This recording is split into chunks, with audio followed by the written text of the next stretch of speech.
Welcome back to another week of the Let's Talk Social Innovation Pod, everybody. I hope you've had an amazing start to your week. And if not, we can kickstart that right here. I'm your host, Ian Kahinde. And this week on, y'all, I met one of the most incredible people I've ever had the honor of knowing in my life, Meghana Dodda from the Social Change Research Hub. How are we doing today? We're doing good. I'm so excited to be here. Thank you so much for having me. I'm very excited for this too. You have such an incredible story that I'm sure everybody who's tuning in now is going to be so ready to hear. But anyways, y'all, of course, as always, we're going to get into Meghana's backstory and upbringing. We're going to talk about the current work that she does with the Social Change Research Hub, with her other research ventures as well, her future. And in the second half, we're going to talk about queer rights and an immigrant family, coming from a personal perspective. So stay tuned for that. But anyways, formalities out of the way. Let's get right into it. Take me from the beginning. Oh my gosh. Where do I even the beginning, I guess, is where I need to start. So I was born in India. I grew up in India for a year. My parents were actually in Taiwan at the time, so I stayed with my grandparents for that first year or so, and then my parents took me to Taiwan with them. So I was there for another couple of years. I moved around a lot as a kid, a lot. I think I went to maybe like 10 elementary schools, like 7 to 10 elementary, somewhere around there, and in those like early years. So I definitely had a lot of chances to meet a lot of new people. I definitely stayed really close to my Indian roots at home because we speak Telugu at home. That's the language that they speak where I'm from, which is Andhra Pradesh in India. It's a part of South India. And so we speak that at home, and definitely stayed close to my roots there. But as I moved around, I feel like I had so much exposure to like so many different people. It was super cool. I lived in Canada for a year. Okay. It was all over the place. All over the place. And it's people ask me all the time, well, why? I mean, one of the reasons was definitely my parents and like where they worked and stuff. But at the same time, it was hectic. It was crazy. The family knows how to move. We can pack boxes like nobody else. But anyways, yeah, it was really cool. And then I would say around the time I got to middle school is when we kind of settled down. We settled down in Philly-ish, so suburbs of Philly. Suburbs of Philly. I feel like a lot of people from Pitt are from there. A lot of people from Pitt will say that they're from Philly. It's actually funny. I was just talking to somebody yesterday, and he was like, "Yeah, I'm from outside Philly." I'm like, "Oh, where?" And he's like, "I forget what the town was, but it's like 2 hours away." And I'm like, "Bro, how are you gonna say you're from outside Philly? Like, let's be a little for real." Yep, I'm okay. It's 40 minutes on a good day, an hour on a bad day. So I know. Okay. But yeah, tell people the town, and we'll let everybody else judge. How about that? Okay, it's Phoenixville, Pennsylvania. Okay, actually, I think you were overselling it. I think it's definitely just 40 minutes. Yeah. You know what? No, you're part of Philly. You're part of Philly. Right. Okay. I also actually had the opportunity to do a bunch of summer camps at Temple. That is why that's why you claim Philly. Yeah, exactly. I was I want to say like 7th grade, 8th grade, and then probably in 9th grade as well. I did this thing called STEM Up Leadership, and it was super fun. I met a lot of people through that. And a lot of people who actually lived in Philly, like who were going to like Philly public schools, like stuff like that, and met a lot of college students, obviously, because those were the camp counselors. And so definitely got a really good view of the city. I love Pennsylvania as a whole. That's a hot take. It is a hot take, but I feel like, here's a hotter take. I feel like Pittsburgh is home now. Okay, I'm not opposed to that. I'm having a fine experience. I love Pittsburgh. It's a bit cold. I'm not a huge fan of the cold. I've been loving the weather these past couple of weeks when it's been warm, but Pittsburgh has become home for me, and I feel like I have that same sense with Philly because it's after moving around so much, right? It's when you start to settle down in a place and when you have a couple years there, I feel like I immediately am just like, this is home. This is Just having a sense of stability. Just that stability is really important, I think. And Mhm. so, and Pittsburgh is the first place where I've lived on my own. I have roommates, but you know what I mean? Yeah, Like, lived yeah. on my own. Really got a sense of independence, like going to college, figuring out my own life. And it's been really valuable. Yeah. So what exactly brought you to Pitt? So many things. I am a pre-med, so I'm majoring in neuroscience and English literature. And UPMC was one of the biggest things where I was like, the research here is going to be crazy. The hospital system here is definitely going to have a lot of opportunities for me to do things hands-on. And then when I was accepted into the honors college. At the time, it was the honors college, and now it's the Fredericks Honors College. But when I was accepted, it just really seemed like a good fit because all the other schools that I applied to were great, and I got accepted into were great. But it felt like Pitt it's close to home. I still can have my parents come visit me and stuff like that.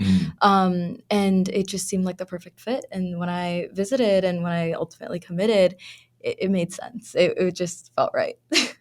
So coming to Pitt, I actually do have something here in my notes. Mm. It says that you cried at the ice cream social as a freshman. Oh my gosh. Yeah, I did. I didn't mean to put you on blast in front of everybody. No, it's okay. So one thing that I didn't mention before is that I actually went to online high school for all 4 years of high school before COVID. It was just when COVID did happen, nothing changed for us because we were just online as a whole. And yeah, it was a crazy experience. So the high school that I went to is called Davidson Academy Online. It's this option, like it's kind of like a magnet public school. It's so interesting how the school is put together. Loved my experience there, even though it was fully online. I am pretty extroverted as a person, so when that happened, it was just kind of like a whoa. I have only a couple of friends now. Class sizes were anywhere from 4 to 10 people. Isn't that crazy compared to Pitt? Yeah, and so it's like literally 10 times that. Yeah, and so I mean, coming into Pitt, taking classes like Bio 1, Chem 1, with 300, 400 people in those lecture halls, I was.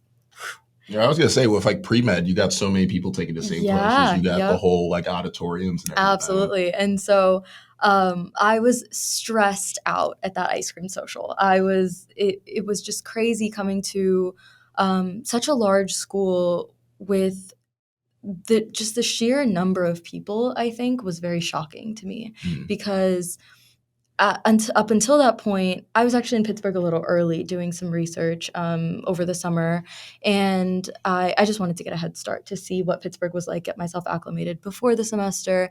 And it was just me and my freshman year roommate. She also came early, so it was just me and her, Aditi Chowdhury, lover. It was just me and her, and it felt smaller, right? It felt there was no one here over the summer. It felt like I could explore these places, explore Pittsburgh, see what it had to offer. And then that ice cream social was the first time that it was a big event that I stepped out of. I lived in the Honors LLC, Sutherland Hall. It was that's already like secluded on campus. Exactly. And so maybe if I had been living in towers or something like that, I would have had a different experience where I got more acclimated to the number of people. But everybody and their mothers come to that ice cream social. Everybody. No, literally their mothers. Everyone comes to that ice cream social. And I remember just looking around, and there were also these like bright lights flashing, and I couldn't do it. I could not do it. And I adjusted pretty well after. I was completely fine, but it was just one of those moments where I felt so overwhelmed because of that transition from online learning to a big public school. Don't regret it. Don't regret the transition. I love it. I think that I just kind of forgot how many people existed in the world. Yeah. So still staying on that theme of like social settings and whatnot, what was your experience like? How about we compare and contrast Pitt versus everything before Pitt in terms of your Indian culture and meshing with American culture as a whole? Oh, that is a good question. I have a ton of Indian friends here at Pitt. I have been able to find that culture, I think, relatively easily. I was also on a cappella team. It was a Desi fusion a cappella team. Okay. So I got that sense of community and home and family from that experience as well. I was on it for my freshman and sophomore year. And I think that before Pitt, it was very interesting in how my experience with being Desi and being Indian was very much centered around what my parents were doing with their Indianness and their transition into a new country. It was, family get-togethers with our Indian family friends that they knew from college that also had immigrated from the same area that we're from, stuff like that. But it felt like after I came to Pitt, I had so much more of an option to explore that Desiness on my own and explore what it means to be Indian as a young adult, basically, like a young adult, like in my formative years. What does it mean to me to be Indian, and how does that differ from my parents' perspectives? How does that differ from my grandparents' perspectives? Maybe it felt like a very new and individual responsibility to take on after I stepped foot on campus, because it's like, I'm not eating Indian food at home every day anymore. I don't have that part of my culture. I have to go out of my way, it feels like, to be Indian sometimes. And of course, there's so many great opportunities on campus too, where we have like the Hindu Student Council and SASA, the South Asian Student Association. They do a ton of activities that are really fun and interesting, and you get to display parts of your culture at that time. We do this thing called Garba every November, October-ish, and then we have a mock wedding, actually. Oh, that's fun. Yeah, and it's in alliance with the Pakistani Student Association. Everybody pulls up to that. It's so much fun. So that's when you can, like get dressed up in Indian clothes or just Desi clothes in general, and then you get to eat Desi food, and it's really exciting being a part of that, I think. But it's really your own responsibility once you come to college, I think. Yeah, that's one thing. I feel like a lot of people Mhm. coming to college, they have a lot of pride They do. in where they're from and their family's legacy and whatnot. Yeah. So it can actually feel a little bit intimidating having to carry that weight of your family's legacy coming into school, Yeah, I would completely agree. You also kind of have to keep in mind, I mean, for everybody it's different, but some people do really feel strongly about passing on that legacy as well. So it's all about taking these customs that have been instilled into you from a very young age, and then looking at those things and kind of deciding and choosing what you want to have with you and want to bring with you. And in terms of passing that along, it doesn't necessarily just have to be to a future family or like your kids or whatever else. It's like passing the culture along to your friends, to your roommates. I've had so many good experiences. We actually had a housewarming when we came in, and we did it in like this very Indian style, Hindu style housewarming. And one of my roommates is Jewish, and she loved it. And we do things from her culture, and it's just so important, I think, to have this sharing and passing on of legacy, not necessarily just to those people who you would traditionally think would get that legacy, but just people around you, just in general. Like even this conversation, right? Culture is definitely better shared than gatekept. I agree. Yeah. But anyways, moving on to some of the things you're doing currently. Oh, wow. You've been doing a lot of research here. I have. Walk us through some of it. Sure. So let me just start off with this. I really, really hope to be applying MD PhD up in this med school cycle. And so you got to bring us up. Oh, of course. I got it. Of course. So basically what an MD PhD is, it's this really cool degree where you can do med school and a PhD at the same time. So what you're doing is, the first couple of years of med school, and then you do 4 or 5 or how many years ever it takes you to complete the PhD, and then you wrap it up with 2 more years of medical school. And Some of these programs are like heavily funded by either the university or the government. Those are called MSTPs, like medical scientist training programs. It's just a really cool niche field of medical education that's really important because it pushes people to not just be clinicians or just be scientists, but both in this way that's just really helpful, I personally think, in healthcare, because you kind of always have to be thinking on your feet. You have to always be adapting, always be learning. And I love research. Both my parents heavily were involved in research during their college years. They're both PhDs in organic chemistry, and I'm awful. I'm awful at organic chemistry. But don't tell my parents. I was gonna say, hopefully they don't find hopefully out. they don't find out. But yeah, it's just kind of in my blood, this like curiosity, this wanting to discover new knowledge. I think it's so important to me, almost to stay curious in this way where you're always doing something and you're always learning something and you're always putting something out into the world. And this might be a bit like strange, but I think it's so cool to be the owner of new knowledge. I think there's something so special about that, where if you're creating your own knowledge and putting it out into the world, it's like yours. You can take pride in that. Yeah, it's right. It's your knowledge. It's your efforts that are being utilized again by others for their own pursuits of knowledge and their own pursuits of science or sociology or whatever, they're researching. I think that's so special. I think that's so cool. And so that's pretty much the reason why I think I've been involved in so much research. But I would say that the four main components of research that I've been involved in, I work in a wet lab over at the Children's Hospital with my mentor, Dr. Bailey Hu. He's a genius. He's so smart. I work in the neurosurgery department. I've been doing it since freshman year, and we're doing research into glioblastoma and That's tumor. a big word. Yeah, brain tumors. It's one of the most, once you're diagnosed, essentially, it's one of the most fatal tumors, where it happens very quickly, and the progression or the progression of the disease is just so quick, and so it's devastating. And so glioblastoma is the specific cancer model that I work with, and we utilize the mouse model to do our work. So we replicate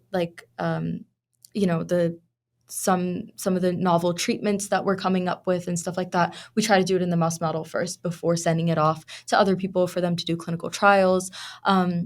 So yeah, I've been involved really heavily in that. It might be what I want to do in the future, so I don't know, but that's been super cool. I also do a little bit of research into the humanities, where I think this is what the second segment of our podcast is going to be centered around, where they see representation in the LGBTQ community and how the representation for queer people has changed throughout time. And I was actually an undergraduate humanities fellow, so that's kind of where that research stems from. I put the project together with both my mentors, Dr. Carla Nappi from the Humanities Center and Dr. Jessie Jack. They're both brilliant, great mentors. So I had a lot of fun with that last summer. I was in New York doing the bulk of the research for that. And then I'm also part of going along with the queer studies aspect in the public health building. My mentor is Dr. Robert Coulter for that. I just recently had to stop working with this internship, but we did a lot of research centered around how to get better care for adolescents that are queer and children that are queer who are in schools, and how to better educate teachers to support those students. A lot of alcohol abuse, prevention type stuff for the LGBTQ community. And then finally, the Social Change Research Hub. Of course. It's been such a good experience working there. I've been doing it since sophomore year, and I'm a junior now, so it's been a couple of years. Ron Idoko is a genius. He is so smart and so passionate. It's infectious. It really is. And so we've done so many things, but right now we're working on the Racial Equity Awareness Database, and we are doing it in collaboration with the UN, which is crazy. That is nuts. The UN. And so we've been working with people, and we're going to go present the database that we've been building that highlights all of these like racial resources, racial awareness type work that's been going around in Pittsburgh, whether that be in healthcare, in the School of Law, in the School of Education, everywhere. Our team has been working to kind of uncover those resources and highlight them in an effort for others to maybe do the same in this way where we really start getting these resources out, because oftentimes they're publications or like hard to really disseminate and digest. And so we've been trying to make this effort to have this accessible to everyone around the globe. What is Pittsburgh doing right now in ways that others can replicate, others can learn from, others can just enjoy, almost like really get to know? And so we've been trying to do that in a way where people on a global scale can access it. And then hopefully the hope is that we keep going so that this work from every university around the country or every community around the country can be highlighted in the same way in the same database. And so we'll be presenting it in Geneva in April, in a month, in Switzerland. That's exciting. I'm so excited. The whole team's going, and we are thrilled just to be able to share this project that we've been working on. So I believe you do have another project in that realm of the Social Change Research Hub, a children's book. Yes, I've been working on this children's book. The title's gone through a lot of variations. At first, it started off Color, which I thought that it was very cute. That's a banger. It's a banger. And then now it's been changing to There is Color Everywhere. And it's so when I first started out writing it, I was going to write it about this little kid, a little boy who was really sad at the beginning of the book. And as the book progresses, there is color that fills up the book. It kind of starts in grayscale, and then you get like he meets a friend, and then there's like red that starts lighting up. Have you ever read The Giver by any chance? I probably have, but it's like not in the forefront of my brain. I kind of got the idea from The Giver because basically in that book, or in one of the books in the series, I read a lot.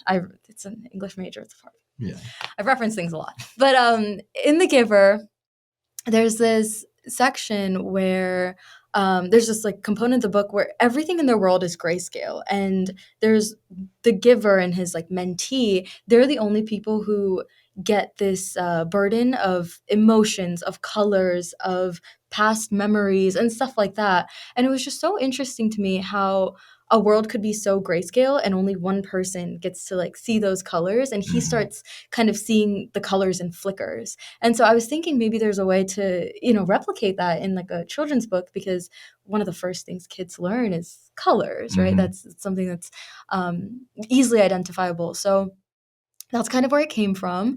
And he meets like a new friend, and she would bring red into his world. He meets another friend from another culture, and like, that child would bring orange and stuff like that, until by the end of it, his world is very colorful.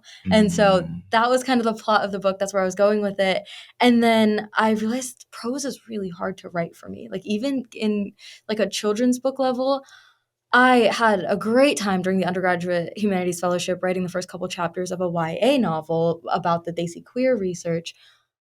I couldn't do it. I was sitting down with this children's book, and it's like, how can I take these really, really, really hard topics? Like, how can I take anti-racism and put it into a children's book? That's like where the meat of the work was, I think. And it was just so hard for me. And then I realized that something that does come to me very naturally is poetry. I love writing poetry. I love rhyming things. And I've been told a lot, and I'm very thankful to have been told this, that my writing has this sort of musicality to it where things flow and stuff like that. I love writing poetry. So I started a new draft of the book, and I'm writing it in a way more poetic style. And the way it ends, sneak peek, is the sneak peek is there is color here, there is color there is color where we care, and there is color everywhere. You cooked. I cooked. You cooked. That's a cook. And it just made way more sense to me to write in that musical. It's like a little Dr. Seuss. Yes, absolutely. And yeah, so now I'm just kind of working on all of the illustrations. I hope to be working on it a lot more over the summer. There's no time. Why is there ever any time? It's just the way it is. Right. And so I'm super excited to be working on that this summer. Kind of take some time off, just illustrate, because like at the core of the book, it's color. It's making sure that color is represented. And one of the things that comes from actually is this idea that people think racism and being anti-racist is just not seeing color, where it's like, oh, I just don't see color. But one thing that I've like learned and really dove into is this idea where it's like, it's not about seeing color or not seeing color. It's about seeing that color and appreciating where it's coming from. It's about seeing the culture and understanding the culture and really immersing yourself in it, rather than just this like passive anti-racism sentiment where it's just, oh, I don't see color, I don't judge, it's whatever. No, it is something. It is, you have to put effort into it to see the color, to therefore appreciate it after.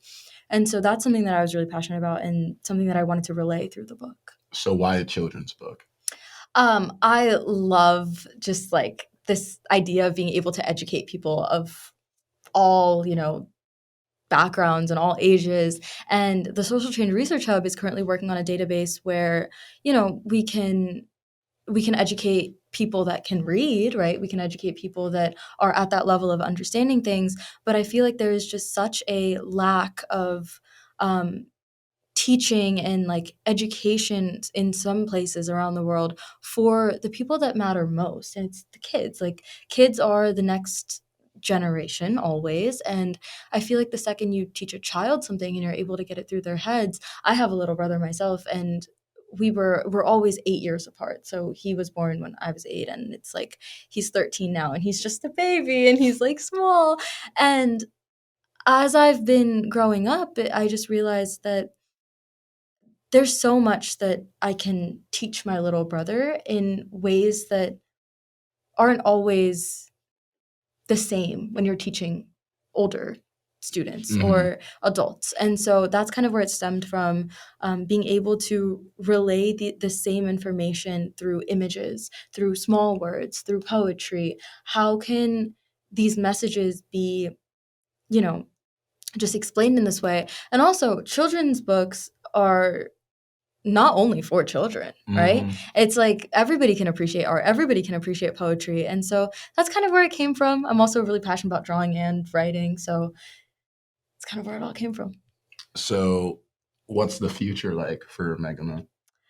Oh my gosh, I don't even know. I think that the future is exciting. I always try to make it exciting, and I always try to look for the best in everything. And so I will be applying to those MD PhD programs, as I'd mentioned. So hopefully I'm very busy. So hopefully I'm, in med school.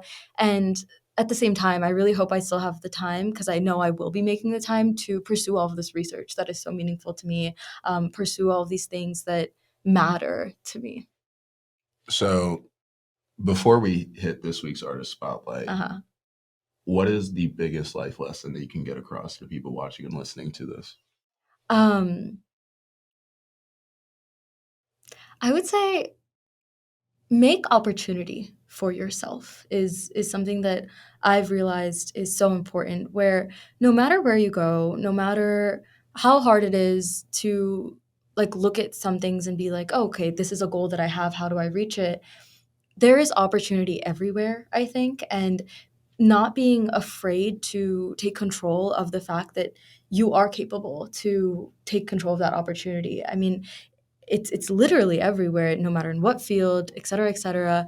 And then after taking control of that opportunity, to never be afraid of failure, because failure is something that is inevitable when you take control of your own opportunities. Nothing's meant to be easy. And so that 1-2 punch there is, I think, something that's really important to me and something that I live by. If y'all take these opportunities, you might end up working with the UN.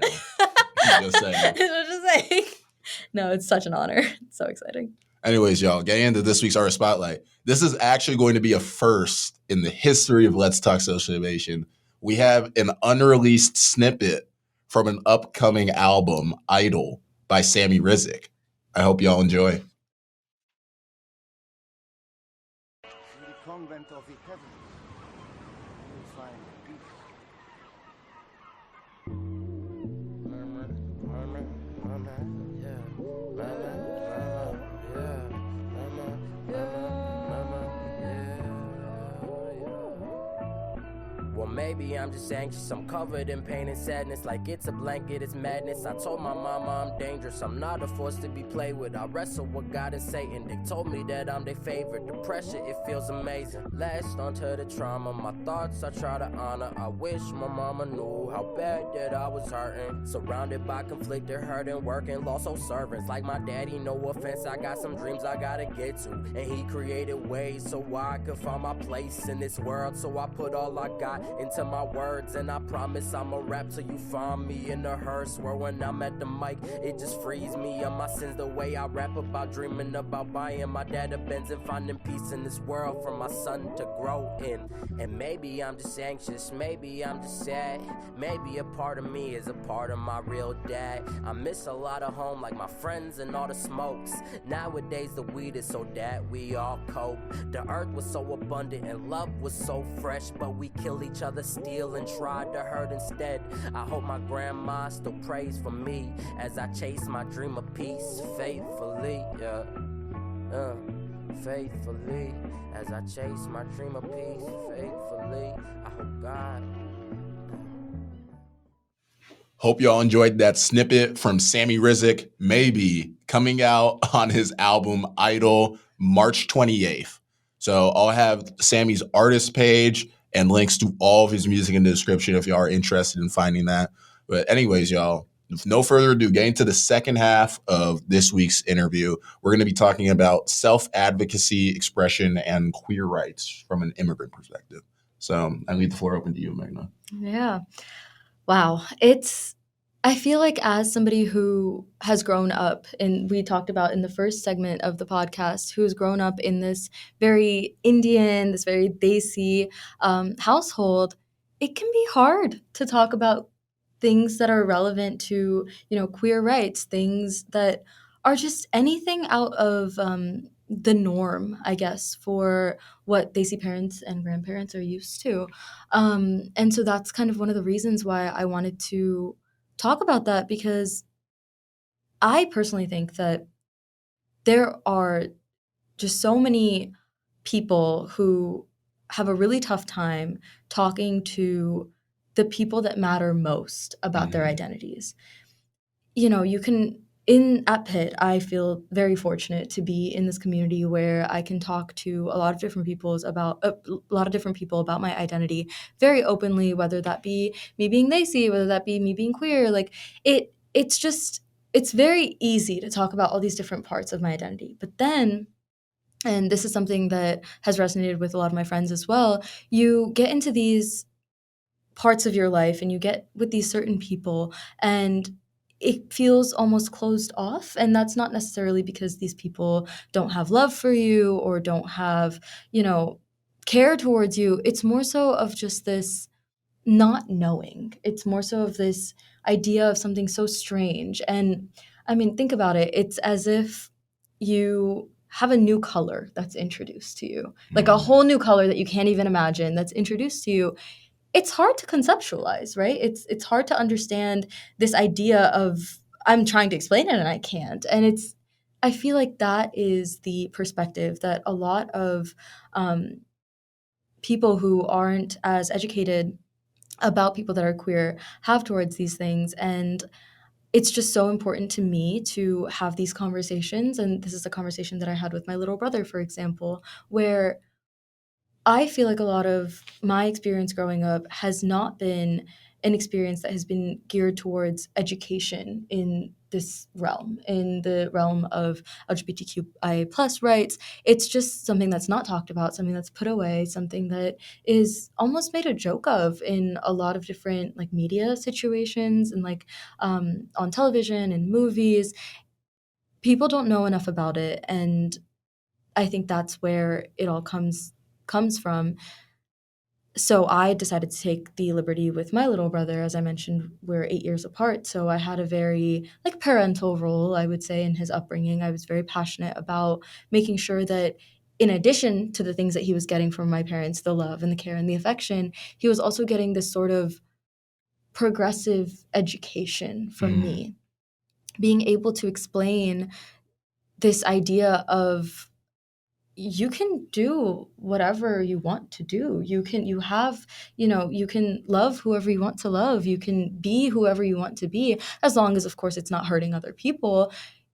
You are able to do these things. It is okay to be whoever you want to be. It is okay to have an identity that is different from the norm or the accepted, because otherwise he wouldn't have been taught anything else. He would have, had to learn the same way that I learned, through school, through peers, through experiences that I've had. And I feel like it's just so much harder to learn through experience than to be taught by somebody who values the subject that they're, teaching others about. So yeah, that's kind of why I'm passionate about it, because although everybody that I've talked to in terms of my family members and stuff, they're all very caring people, it's just this gap in their education that is leading to them not entirely understanding and conversations becoming harder than they need to be. Mm-hmm. I feel like with our current political climate, especially with, living in a world post-Roe, yes, these conversations, this education is more important than ever, because we're really going to a place where we're going to forget about the rights that we did have, and we're moving to just completely uncharted territory. And uncharted territory isn't always bad, right? And I feel like so many people also have this fear of what the unimagined and what the unknown is. And it makes sense. It makes sense to be afraid of things that are unfamiliar. But at the same time, I think that a lot of people need to approach these topics with just this openness to that unknown, openness to even being afraid. And that is something that I don't think a lot of people have. It's just, as soon as you recognize something and you kind of have this like idea that, oh, this is unknown, people start putting shields up instead of taking those shields down further. And I think I think uncharted territory is such a good word for it, or phrase for it, where, isn't it our responsibility to chart that territory? Isn't it our responsibility to go forward and to learn? And even when it comes to research, it's all uncharted territory, right? It's the search of new knowledge. I think that people really need to keep that close to their hearts, because when it comes to making new things and explaining these new concepts to people, it has to be done in a way that makes sense to the other person, while also upholding the integrity of that original concept to the person themselves. When, like, I'm trying to explain sexuality, or when I'm trying to explain this idea of being trans, it's hard to explain these components of LGBTQIA plus, I guess, like the wordings of things, et cetera, as somebody who, I am queer, but I'm cis, right? So it's like, when I think about how to explain concepts such as transvisibility, it's like uncharted territory for me. So I have to make it my responsibility to go out there and learn and be able to put myself in a position where, even though I can't recapitulate like the actual experience of being trans, I can at least educate myself to the point and talk to people who are trans and understand their experiences to the point where I can educate another person on the why, on the how, on the why it matters, on why I'm passionate about it, et cetera, et cetera. So from a self perspective, me personally, my family's from Nigeria. I am a cisgender, completely heterosexual, Christian raised man. Yeah. So in terms of my knowledge, yes, my upbringing in terms of things related to queer rights, completely zero. I learned everything that I know from Instagram, from Reddit, social media, from the internet. Yeah. Nothing was talked about in school or anything like that. And again, from my self perspective, there was nothing that I had to bring up to my parents because I was typical. Yes. Especially when we're talking about these cultures where they're very different from what we have in America, just in terms of social acceptance of a lot of things that are considered taboo. Absolutely. So from your self perspective, what was it like coming out to your Indian family?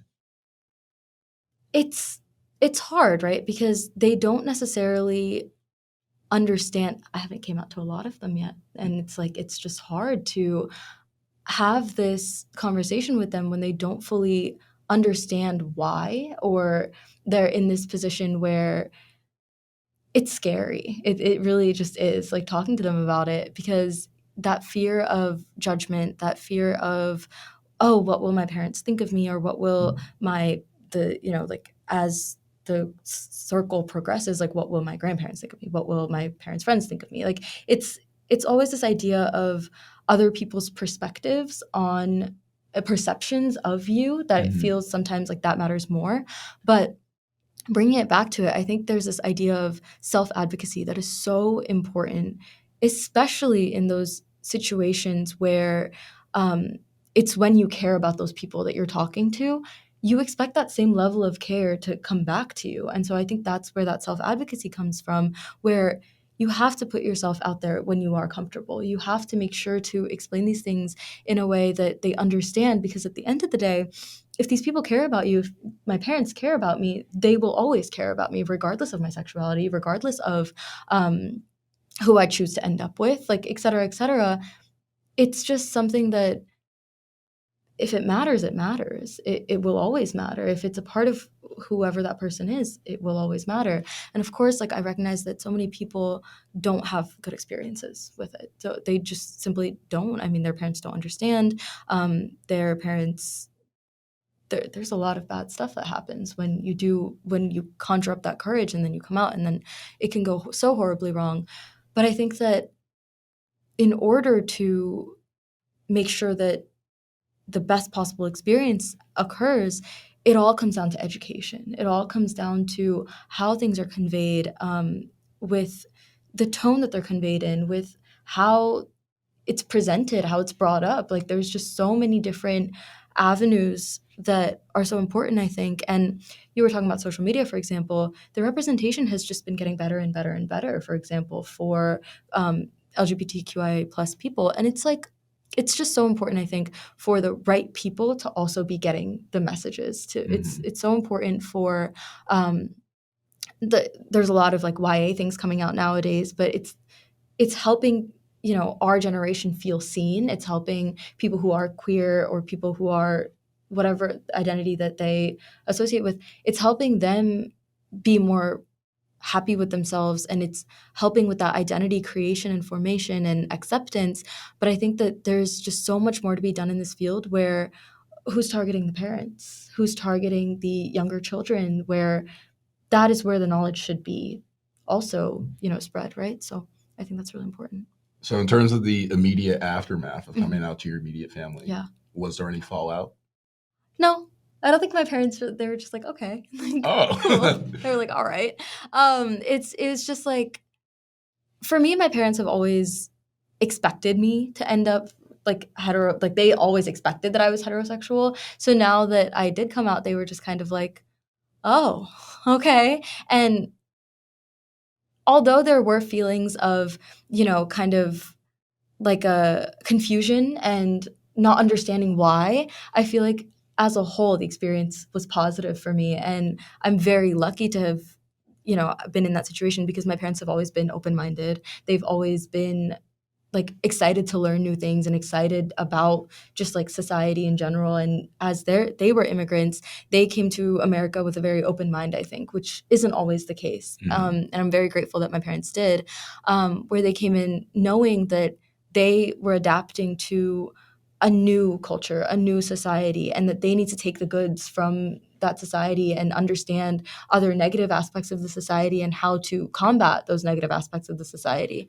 And so, yeah, they were like, okay, cool. And that, I think, was really because of all of the conversations that led up to that, all of the where I never mentioned that I was, but it was like, oh, like, what do you think about, like, da da da da da, and then we'd have a conversation about, like, one of our neighbors, for example. They're both they're both women and they're married and they have a dog and they're really cute and they like go on walks and stuff. Just and looking at them under porch. and my mom was just like, oh, like they're married and they're women and I was like, well, what's wrong with that? Like, why is that a problem? And so after a lot of these conversations, I think that's when, it was like, okay, like this is a part of you. Like that's okay.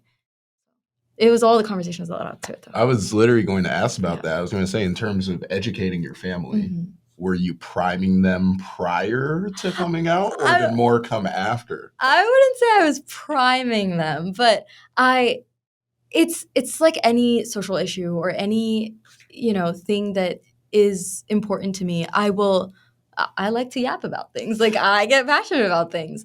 And so when I talked to my parents about it, I was just kind of like, hey, this is something that I'm passionate about. I mean, I do 2 of the research experiences that I was talking about, it's centered around queer theory and like being queer and the rights and representation for queer people. So like the question was bound to come up, like, why are you doing this? Why are you passionate about this specific sector of, rights? And so I knew the question was going to come up, and I knew that I needed to have the education and the experiences backing it to be able to explain to them in the way that made most sense. And so I don't know if I was priming them necessarily, because the other part about it is I've been very confused about my own sexuality for a really long time. And so it was more so even coming out to them where it was like, hey, maybe, but also I don't know. And it's okay not to know. It's okay, like, not to be completely and quite sure. And so it was this idea of not only helping them explore something new to them, helping them explore the uncharted territory. It was also me exploring the uncharted territory, and that shared understanding, I think, between me and them, where it was like, hey, I don't know either. I'm figuring it out too. Like I'm taking my time figuring it out. I'm doing, something productive almost, where it's like I'm putting time and effort and energy into research, which is something that I already enjoy, to try to figure this out for myself and for other people. And so I think that's where all the value in it like really lies. Like that's why it's so valuable to me, because it's also uncharted territory for me, and I recognize that. So a lot of immigrant cultures coming to America, I would definitely define them as socially conservative. Yes. So absolutely. My question for you is, what message do you have for someone who is afraid of coming out to their socially conservative family? I would say that it is completely okay and valid and understandable to be afraid. I was afraid for a really long time. It's just one of those things where, in order to get the entire scope of care that you expect somebody to be able to give you, I think honesty is always the best policy. I think that understanding is very important. Understanding not only yourself and being on that, like that pursuit to understand yourself and your identity better, but also how to communicate that to others. And so I think once those 2 things are put together, you don't have to have everything all figured out. You don't have to say everything perfectly every single time. But as long as you're on that journey to figure it out, as long as you're on that journey to educate the people that you care about, it will end up being okay. It might not be okay in the moment. It might be scary. It might be horrifying. But everything always does work out in some way or another, and no matter how horrible it may seem in the moment, there's always going to be that light at the end of the tunnel, I think, that you have to look forward to. And in the moment, even if it is, the message doesn't get across quite right, one day it will get across. One day it will happen and things will come together. And if people truly, really care, which I think all immigrant parents do, they just have strange ways of showing it. I mean, the fights with my mom would end in, this is like such a thing that I've seen all over the place. Fights end in a bowl of fruit being brought up to you. Because they won't apologize. Because they won't apologize, right? And they'll give you something instead. The love that I got from my parents was never, I wasn't crying. I was just brushing. It would have been fine either way. But the love that I got from my parents was the hard work that they put in coming to this country and understanding a whole new language, a whole new culture, a whole new society. That's the love that I get from my parents. And I think that one of the most important things to do is to understand that their love and their communication isn't always the same as what you're expecting as other cultures, as other people around you. Some of my friends have come out to their parents some of my non-immigrant friends have come out to their parents, and it's been, okay, perfect. Some of my non-immigrant friends have come out, and it's been horrible. It's been an awful experience from them, ended in a lot of fights and stuff and whatnot. But at the end of the day, it's all about how the other person loves and how the other person cares, and understanding that to ensuring the best experience for both people. I have a sort of funny / sad story Yeah. with one of my friends who Sure. is actually going to Pitt. So if she's seen this, I'm not going to say your name, but I am going to tell your story. So my friend from high school, her parents, she was adopted, by the way. Okay. She's Asian. Her parents are white. Okay. So her parents were always so supportive, Mhm. so progressive. Yeah. In fact, some might say too progressive, because what happened here is they just assumed that she wasn't straight. They assumed that she was queer. Oh, And they were like, when are you going to bring home a girlfriend? that's Like, when are you wild. when are you gonna transition? Right. And stuff like that? And she keeps telling them, like, no, I'm straight. I just haven't found a boyfriend yet. Yeah. And they wouldn't believe her until she actually brought home a boyfriend. Oh, wow. And then, do you know how it went? I don't know how it went because we haven't talked in a minute. Oh, but wow. that it's just sort of interesting how it's like It is. you can swing the pendulum too far to the other side. You can. I mean, it's as with everything, right? It's about when you're so passionate about something, you have to be careful about not pushing your passions onto those other people. There's a difference between advocating for rights that everybody deserves and everybody needs, and pushing rights onto people who don't need them or don't want them, if that makes any sense. And it's like there's a thin line there. But I think what it really comes down to is that choice and that choosing, and that ties back to the self-advocacy, where you have a choice. You're enabled to that choice. You deserve a choice, and that choice, as long as it's not hurting somebody else, because I can only imagine the hurt that she felt when it's like, in the confusion that she felt being questioned in the opposite way as most people are. It's very confusing. It's very hurtful. And I just think that at the end of the day, it's tough to talk about these things. Even right now, like, I don't know if you're feeling it, but there's like this like emotional weight when we're talking about tough topics. And it's you. Yeah. It's personal. Yeah. And it's hard to talk about those things. And it's hard to dive deep and dig in to parts of your personality and experiences and stuff like that. And I feel like making these choices is what's so empowering. Like, I made the choice, right, to be here. When we sat and looked through all of these topics that we could talk about, I was like, I can do it. I will talk about this. And that self-advocacy, that knowing you have the choice and taking that opportunity and everything along those lines, I think is really important. So the last question I'm going to ask you, Sure. as a queer Indian woman, where do you fit in the larger picture of allyship and intersectionality? I think I fit right in. I think I fit exactly into where I'm supposed to be. I'm so excited about all these projects that I'm working on in the field.